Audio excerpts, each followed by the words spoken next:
Vice President Johnson, Mr. Speaker, Mr. Chief Justice, President Eisenhower, Vice President Nixon, President Truman, Reverend clergy, fellow citizens. We observe today not a victory of party, but a celebration of freedom, symbolizing an end as well as a beginning, signifying renewal as well as change. For I have sworn before you and Almighty God the same solemn oath our forebears prescribed nearly a century and 3/4 ago. The world is very different now, for man holds in his mortal hands the power to abolish all forms of human poverty and all forms of human life. And yet the same revolutionary beliefs for which our forebears fought are still at issue around the globe. The belief that the rights of man come not from the generosity of the state, but from the hand of God. We dare not forget today that we are the heirs of that first revolution. Let the word go forth from this time and place to friend and foe alike that the torch has been passed to a new generation of Americans born in this century, tempered by war, disciplined by a hard and bitter peace, proud of our ancient heritage, and unwilling to witness or permit the slow undoing of those human rights to which this nation has always been committed, and to which we are committed today at home and around the world.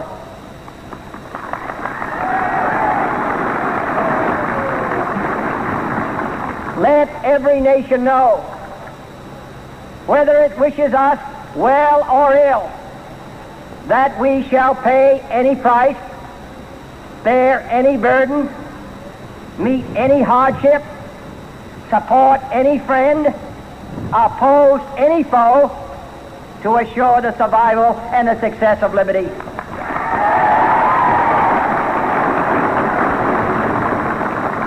This much we pledge and more.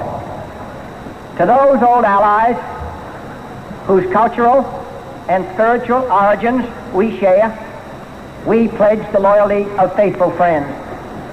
United, there is little we cannot do in a host of cooperative ventures. Divided, there is little we can do, for we dare not meet a powerful challenge at odds and split asunder. To those new states whom we welcome to the ranks of the free, we pledge our word that one form of colonial control shall not have passed away, merely to be replaced by a far more iron tyranny. We shall not always expect to find them supporting our view, but we shall always hope to find them strongly supporting their own freedom, and to remember that in the past, those who foolishly sought power by riding the back of the tiger ended up inside.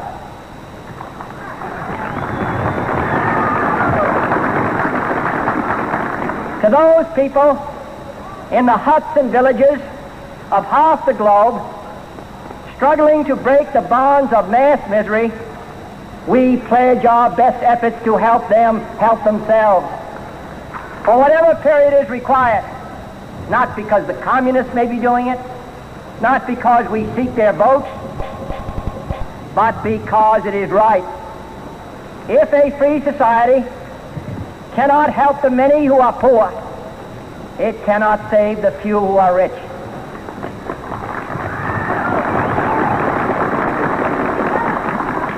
To our sister republics south of our border, we offer a special pledge to convert our good words into good deeds, in a new alliance for progress, to assist free men and free governments in casting off the chains of poverty, But this peaceful revolution of hope cannot become the prey of hostile powers.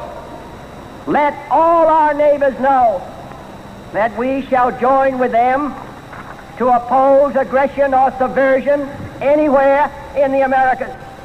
And let every other power know that this hemisphere intends to remain the master of its own house.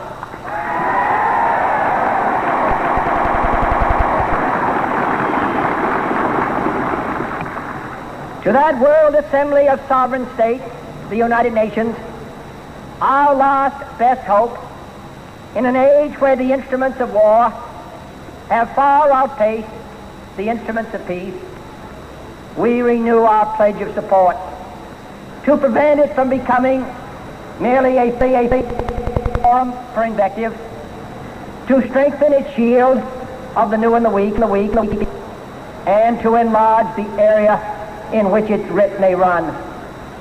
Finally, to those nations who would make themselves our adversary, we offer not a pledge, but a request that both sides begin anew the quest for peace. Before the dark powers of destruction, unleashed by science, engulf all humanity in planned or accidental self-destruction. We dare not tempt them with weakness, for only when our arms are sufficient beyond doubt can we be certain beyond doubt that they will never be employed. But neither can two great and powerful groups of nations take comfort from our present course, both sides overburdened by the cost of modern weapons, both rightly alarmed by the steady spread of the deadly atom, yet both racing to alter that uncertain balance of terror that stays the hand of mankind's final war. So let us begin anew, remembering on both sides that civility is not a sign of weakness, and sincerity is always subject to proof. Let us never negotiate out of fear, but let us never fear to negotiate.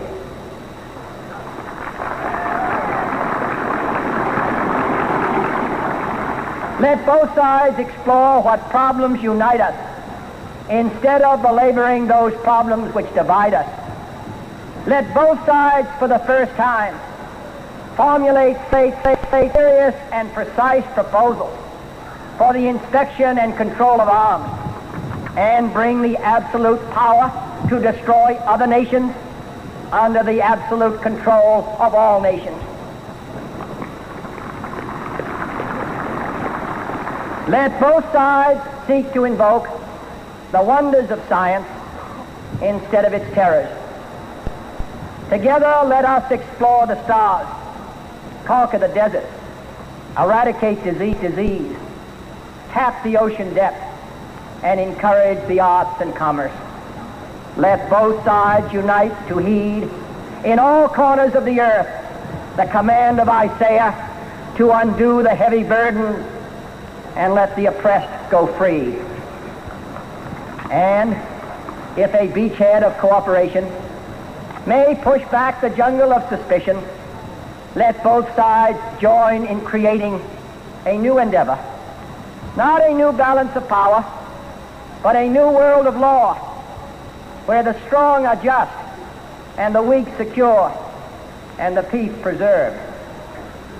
All this will not be finished in the first 100 days, nor will it be finished in the first 1,000 days, nor in the life of this administration, nor even perhaps in our lifetime on this planet. But let us begin.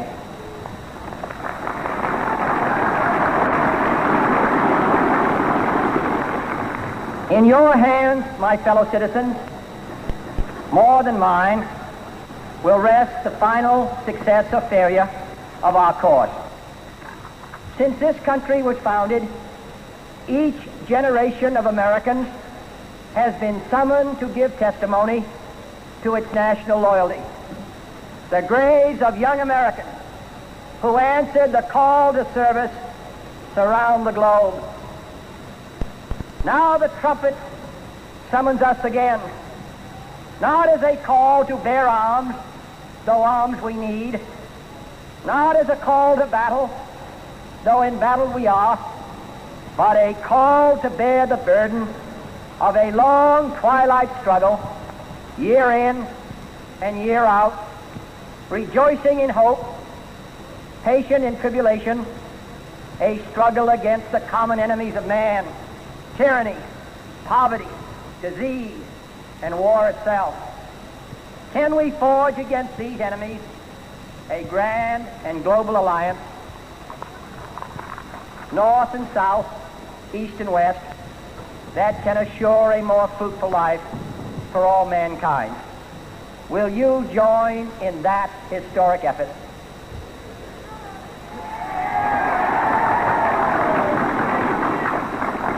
In the long history of the world, only a few generations have been granted the role of defending freedom in its hour of maximum danger. I do not shrink from this responsibility. I welcome it.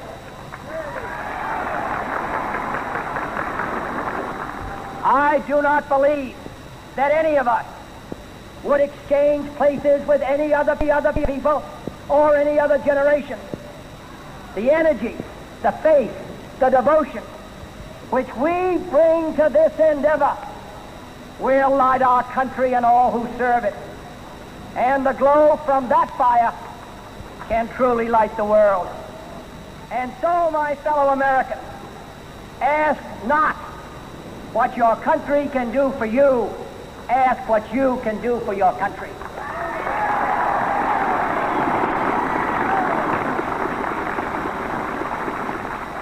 My fellow citizens of the world, ask not what America will do for you, but what together we can do for the freedom of man.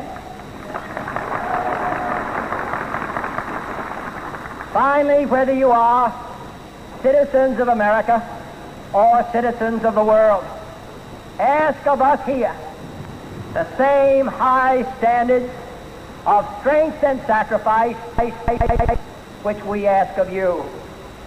With a good conscience, our only sure reward, with history the final judge of our deeds, let us go forth to lead the land we love, asking his blessing and his help, but knowing that here on earth God's work must truly be our own.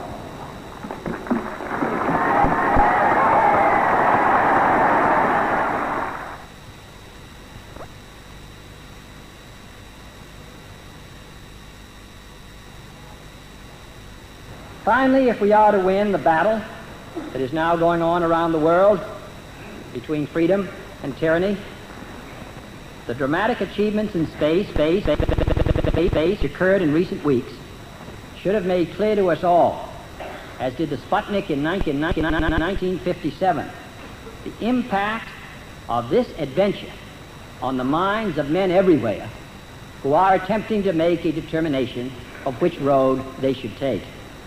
Since early in my term, our efforts in space have been under review. With the advice of the Vice President, who is Chairman of the National Space Council, we have examined where we are strong and where we are not, where we may succeed and where we may not. Now it is time to take longer strides, time for a great new American enterprise, time for this nation to take a clearly leading role in space achievement, which in many ways may hold the key to our future on Earth.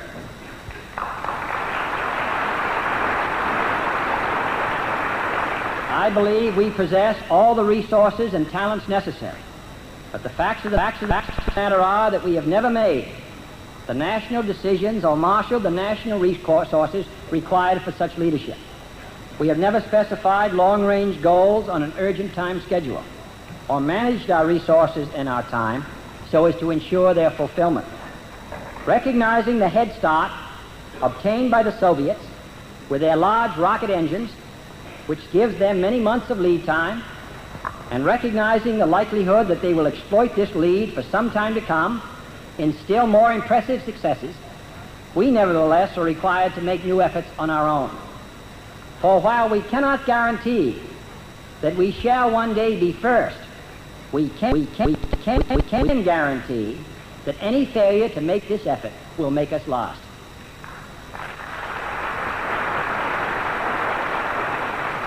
We take an additional risk by making it in full view of the world. But as shown by the feat of astronaut Shepard, this very risk enhances our stature when we are successful. But this is not merely a race. Space is open to us now, and our eagerness to share its meaning is not governed by the efforts of others. We go into space because whatever mankind must undertake, free men must fully share.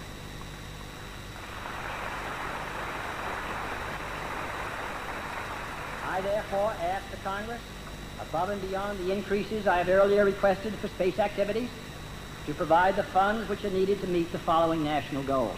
First, I believe that this nation should commit itself to achieving the goal, before this decade is out, of landing a man on the moon and returning him safely to the Earth. No single space project in this period will be more impressive to mankind or more important for the long-range exploration of space, and none will be so difficult or expensive to accomplish. We propose to accelerate the development of the appropriate lunar spacecraft. We propose to develop alternate liquid and solid fuel boosters, much larger than any now being developed, until certain which is superior. We propose additional funds for other engine development and for unmanned exploration, explorations which are particularly important for one purpose which this nation will never overlook: the survival of the man who first makes this daring flight. But in a very real sense, it will not be one man going to the moon. We make this judgment affirmatively, it will be an entire nation, for all of us must work to put him there. Secondly, an additional $23 million, together with $7 million already available, will accelerate development of the rover nuclear rocket. This gives promise of someday providing a means for even more exciting and ambitious exploration of space, perhaps beyond the moon, perhaps to the very end of the solar system itself. Third, an additional $50 million will make the most of our present leadership by accelerating the use of space satellites for worldwide communication. Fourth, an additional $75 million, of which $53 million is for the Weather Bureau, will help give us at the earliest possible time a satellite system for worldwide weather observation. Let it be clear, and this is a judgment which the members of the Congress must finally make, let it be clear that I am asking the Congress and the country to accept a firm commitment to a new course of action, a course which will last for many years and carry very heavy costs, $531 million in fiscal 62, and an estimated $7 to $9 billion additional over the next 5 years. If we are to go only halfway or reduce our sights in the face of difficulty, in my judgment, it would be better not to go at all. Now, this is a choice which this country must make, and I'm confident that under the leadership of the space committees of the Congress and the appropriating committees that you will consider the matter carefully. It is a most important decision that we make as a nation. But all of you have lived through the last 4 years and have seen the significance of space and the adventures in space. And no one can predict with certainty what the ultimate meaning will be of mastery of space. I believe we should go to the moon. But I think every citizen of this country, as well as the members of the Congress, should consider the matter carefully in making their judgment, to which we've given attention over many weeks and months, because it is a heavy burden. And there is no sense in agreeing or desiring that the United States take an affirmative position in outer space unless we are prepared to do the work and bear the burdens to make it successful. If we are not, we should decide today on this year.